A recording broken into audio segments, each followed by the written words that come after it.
Hello, thank you so much for tuning in to our online service of worship here at First United Methodist Church of La Porte, Texas. I'm Jeremy Trevino, one of the congregants in this church. And today, rather than have Rev Kev do his normal message, we will actually have a special guest speaker, Kathleen Gibbs from Joy2theWorld International Christian School, to come share part of her story, share some updates into how her organization is doing. Hope you enjoy the message. Joy to the world. Joy to the world. Joy to the world. Joy2theWorld International Christian Academy.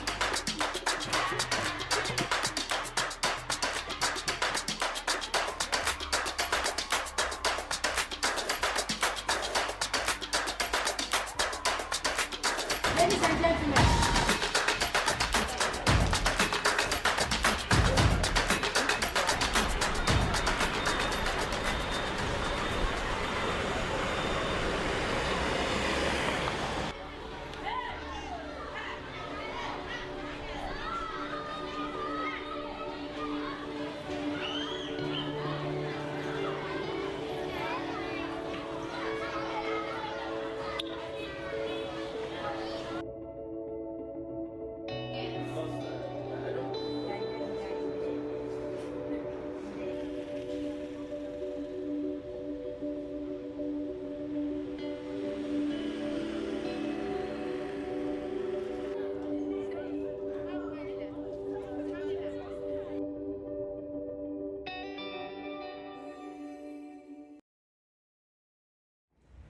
In 2013, Kathleen Gibbs started Joy2theWorld International Christian Academy, focused on the brilliant but needy children in an area of Ghana in West Africa.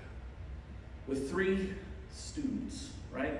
Started with 3, which quickly grew to 25, then 75, then 125.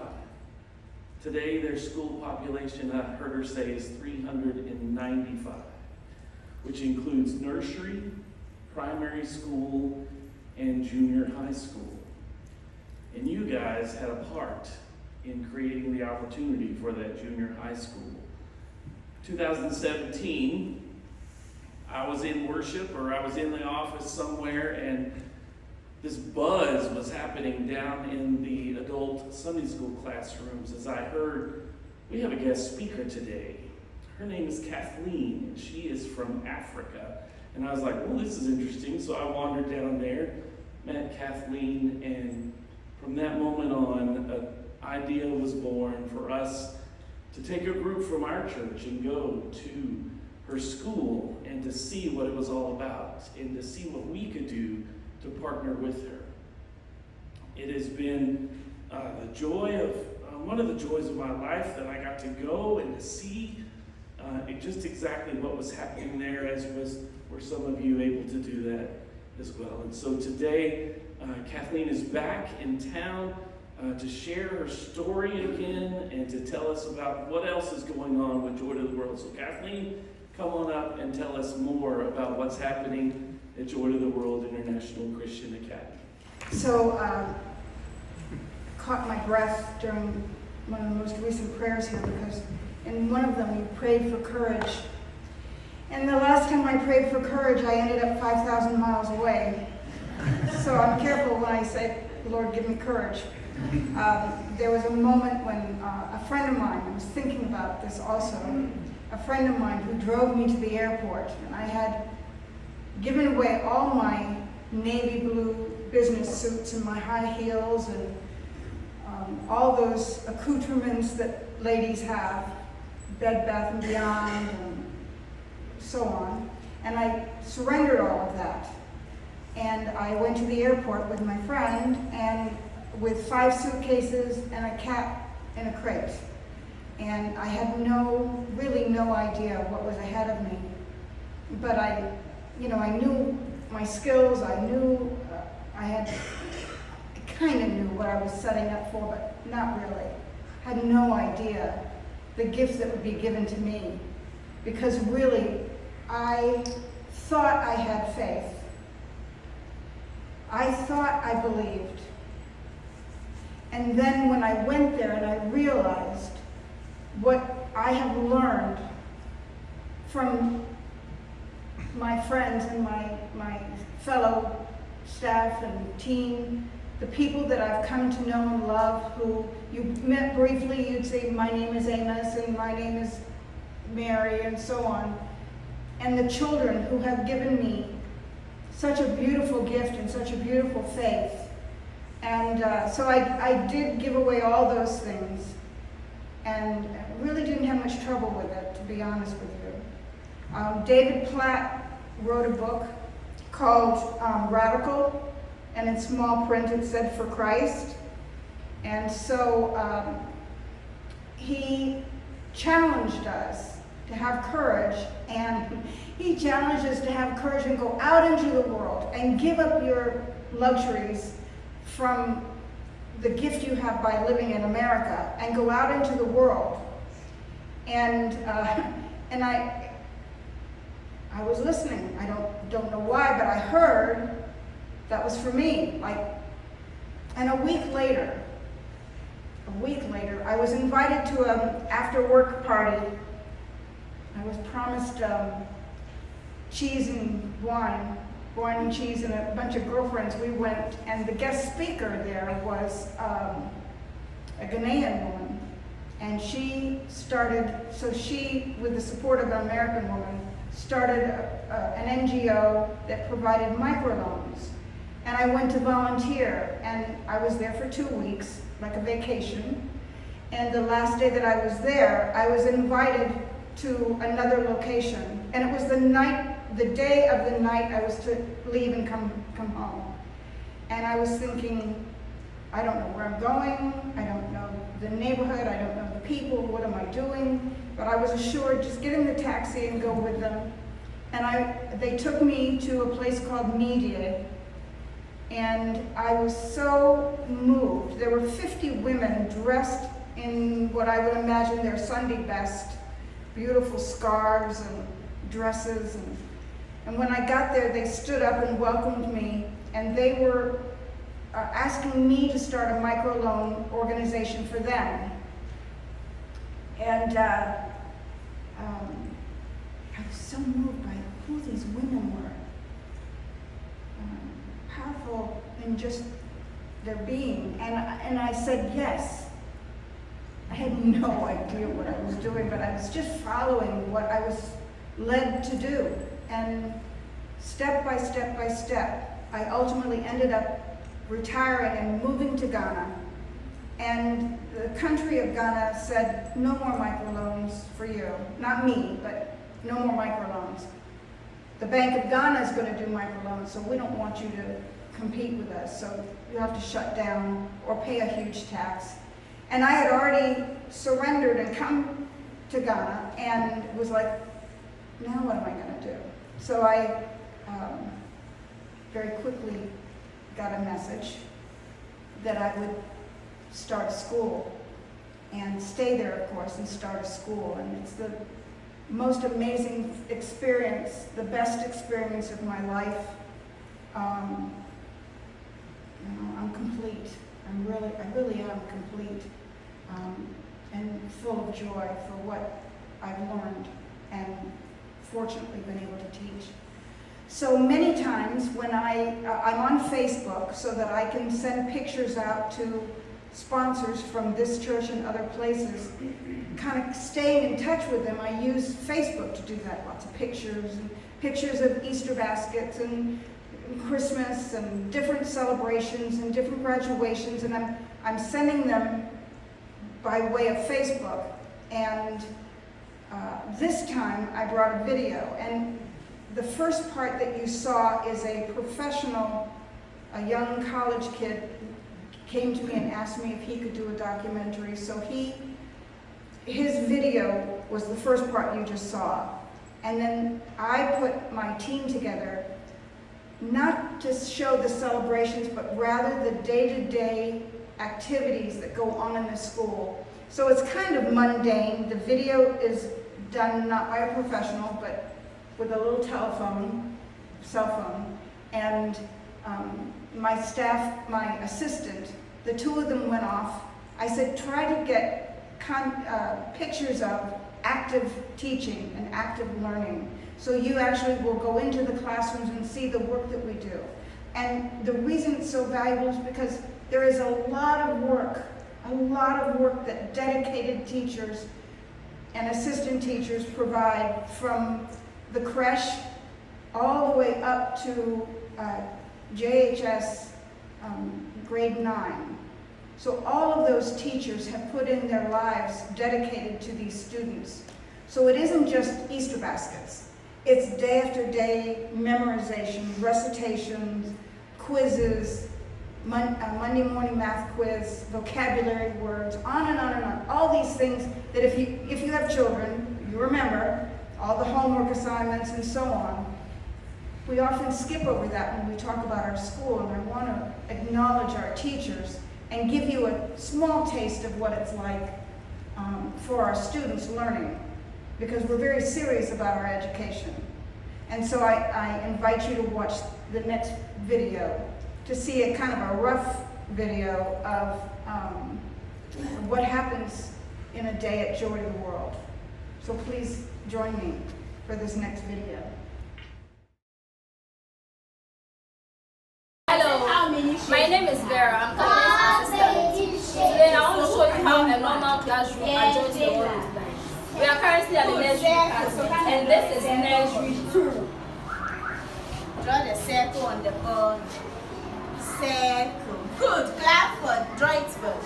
Joy2theWorld. Good. Clap for Jayla.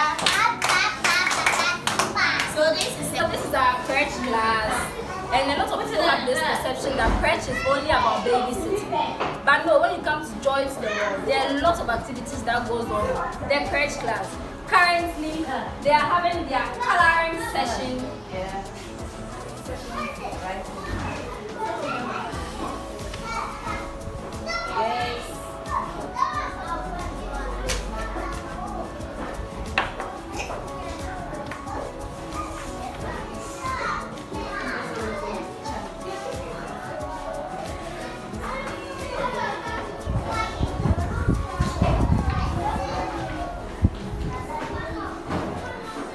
Color nice. Jesse, color.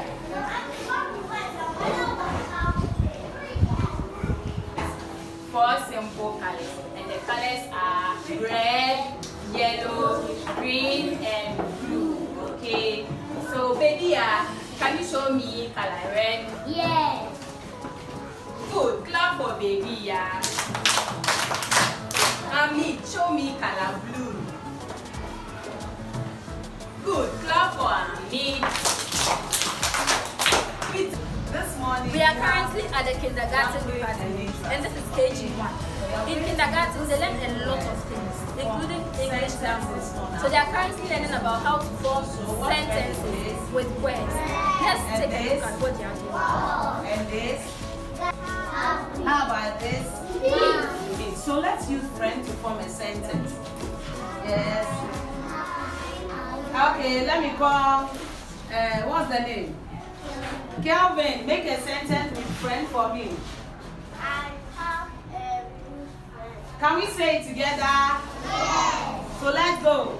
I have a good friend. Say it again. I have a good friend. So let's give Kelvin a super clap. Let's go.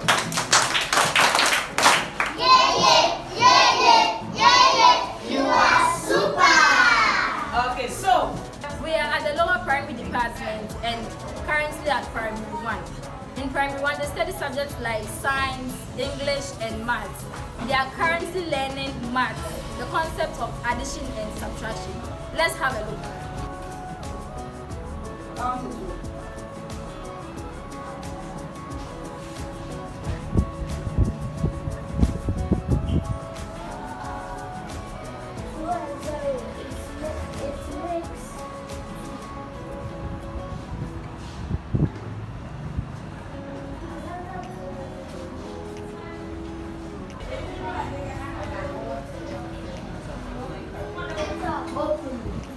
If the thing is not open, it will be.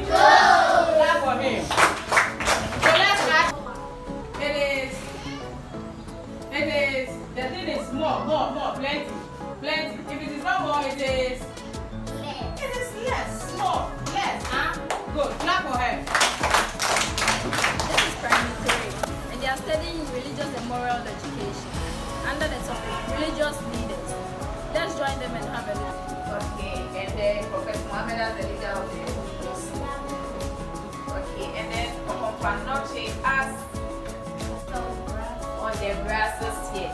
Oh, you can all see the picture. Yes. So we have our 4 sheep here, and the shepherd taking care of them. Do you all understand? Do you have any questions? We are at the upper primary department, and the upper primary consists of primary 4, primary 5, and primary 6. Let's go to primary 4 and have a look at what you are doing.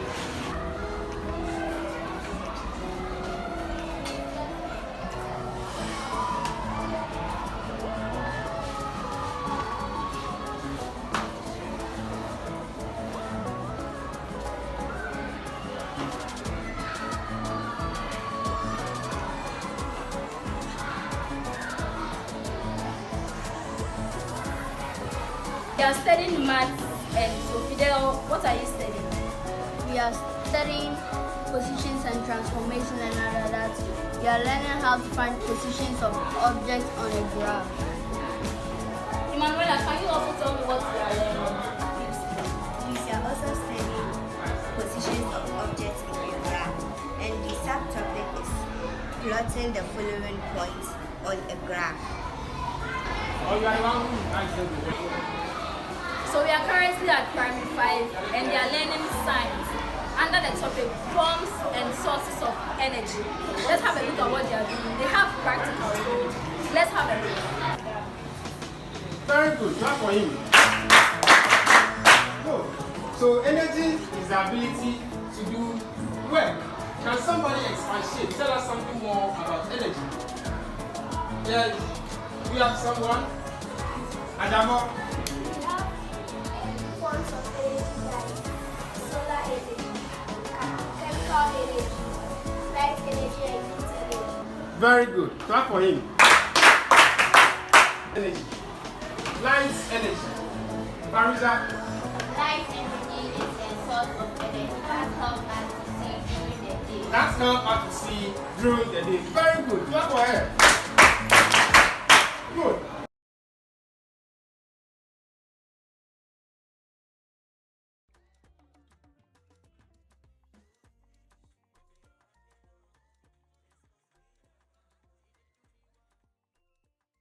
Over 10 years, Joy2theWorld has given these students the tools they need.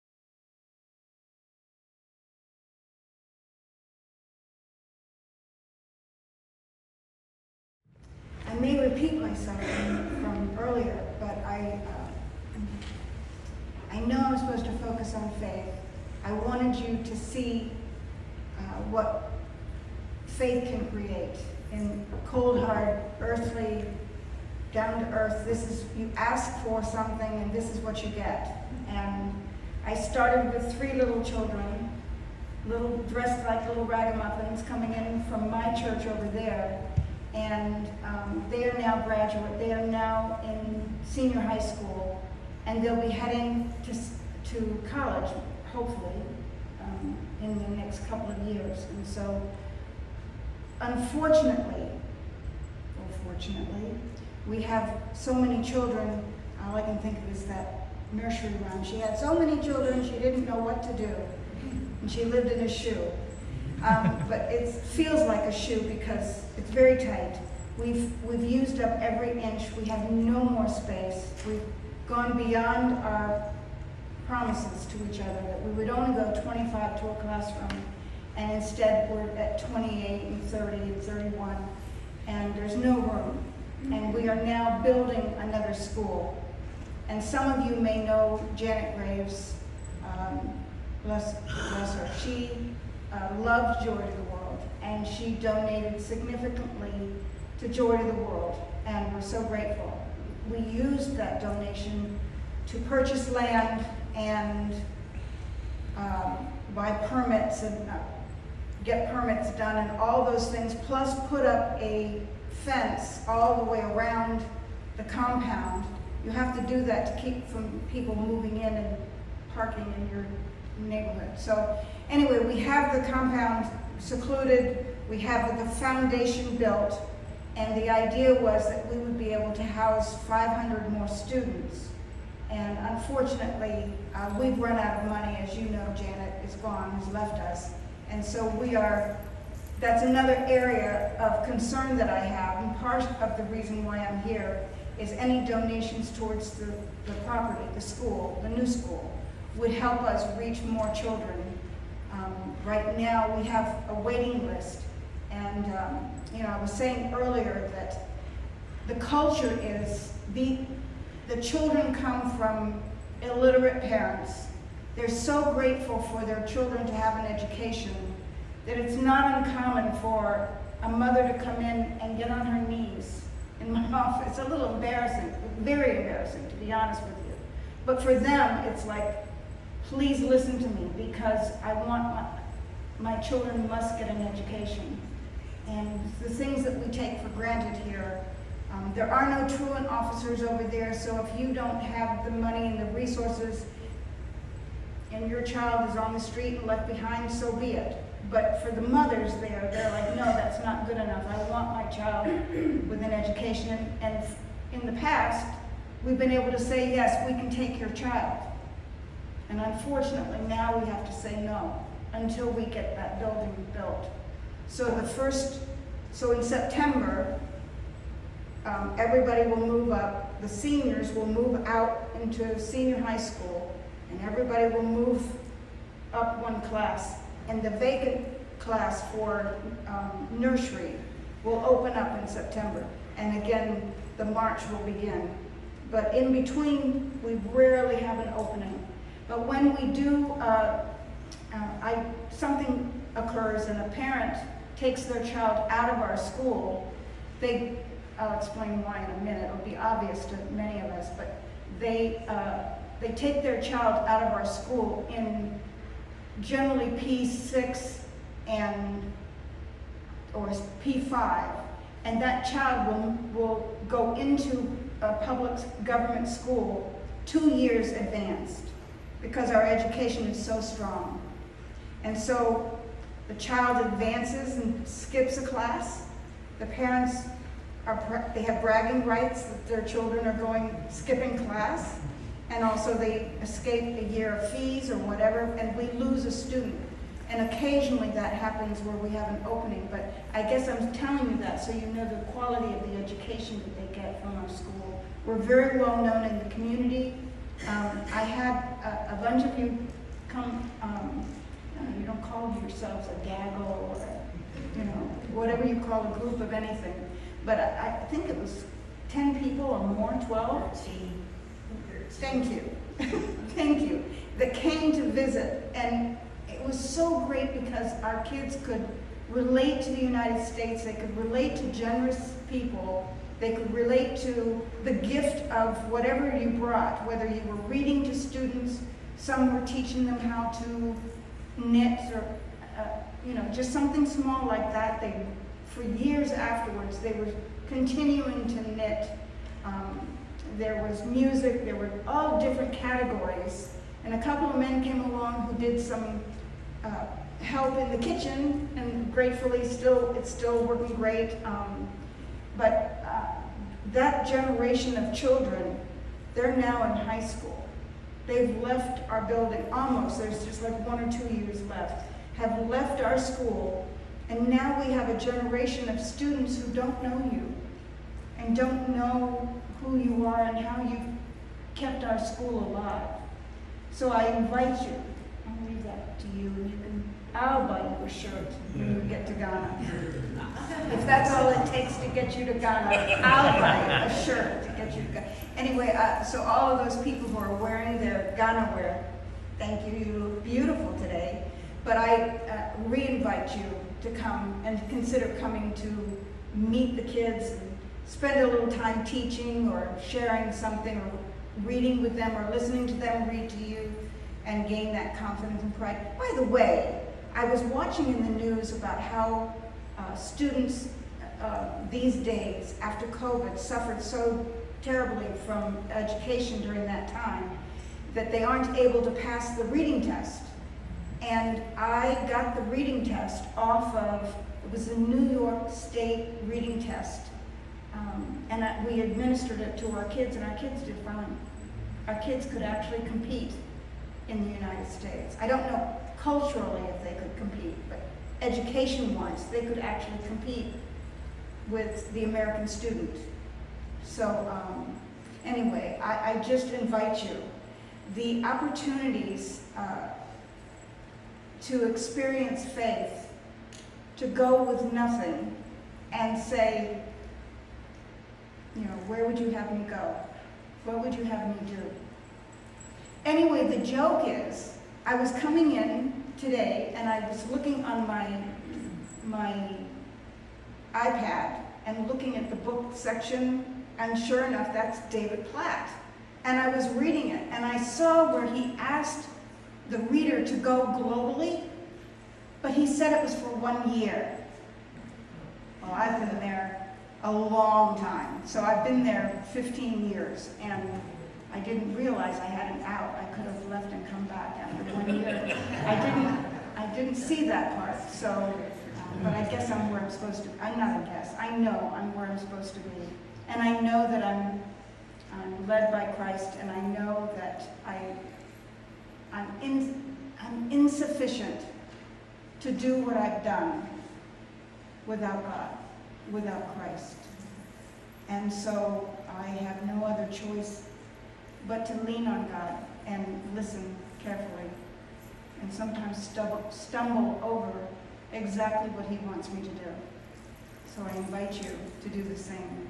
Maybe it's not Ghana, maybe it's, you know, locally, maybe it's your family, maybe it's something very obvious to you. But for that, have courage. And I'll leave that with you. Thank you. Sponsorships. Sponsorship. So I will be in the back and giving you an opportunity to sponsor a child. It's $45 a month. Can't beat the help over here telling me, don't forget to ask for money. So a sponsorship is $45 a month, and you set up something automatic, so it makes it easy for you and easy for us. And that we need a total of $2,500 a month to run our school for close to 400 kids and 44 teachers and staff. So that's pretty cheap to run a school, and that's US dollars. And so what we did is we divided it up and came up with $45 a month, and we need like 50 sponsors to run the school. And that's why I'm here, is to renew those sponsorships. Those who have sponsored students who have gone on to senior high, I would love to re-sponsor you to a child that doesn't have a sponsor. And so I would appreciate it if you would meet me in the back during potluck, and I'll get you set up with a student or 2 students and set you up for a monthly donation. And I would really appreciate it. Anything else, sir? Yes. I think that's it. Oh, no. Your new book. And say what? Have you? Your new book. My new book. Let's see. Okay, well, so to be honest, it sounds like I did a lot. The truth is, I had my notes section of my iPad. And every time I had a good day, I would make a note of the day. And anytime I had a bad day, I'd write something about that too. So, you know, when I caught typhoid, you know, I talked about that, but I also talked about what I taught in class. Because I teach advanced general news, and I teach everything from, so I told the kids, are you ready to come to my class next year? And it's like, oh yeah. I teach evil. Ooh, right? And so they came curious to my class, and I do. I teach them about evil things. I taught them about the Holocaust, and I taught them about World War II, taught them about abortion, taught them about Judas, and how evil shows up, and to be, don't be gullible, be skeptical, critical thinking, listen carefully to both sides. Sometimes when you feel like it's really, you're not sure, you need to know. But be ready that there is evil out there, sometimes disguised as good. But that's my class, and so I was able to teach them. And my library that I have is filled with American books. People donated books, and so a lot of World War II books are in there. And some of these boys were like challenging me. Like before I had my class, they would be reading up on leaders in World War II and this battle and that battle, and they knew more about American history sometimes than I did, but you quickly turn that into, why don't you share with us what you learned when you did your research? But that is one of my most famous and wonderful classes. The other thing that my kids are involved in is I hired a tutor, an outside company, to teach coding and robotics, and now AI. And my kids have won international competitions. The organization is EEEI, engineering. Anyway, international competitions. So they're sharp kids, they're bright kids. It doesn't matter what, the parents. The kids are bringing forth everything that they need to succeed. A lot of computer specialists, a lot of engineers, several doctors. They have dreams that they never had before. So, and that was my dream.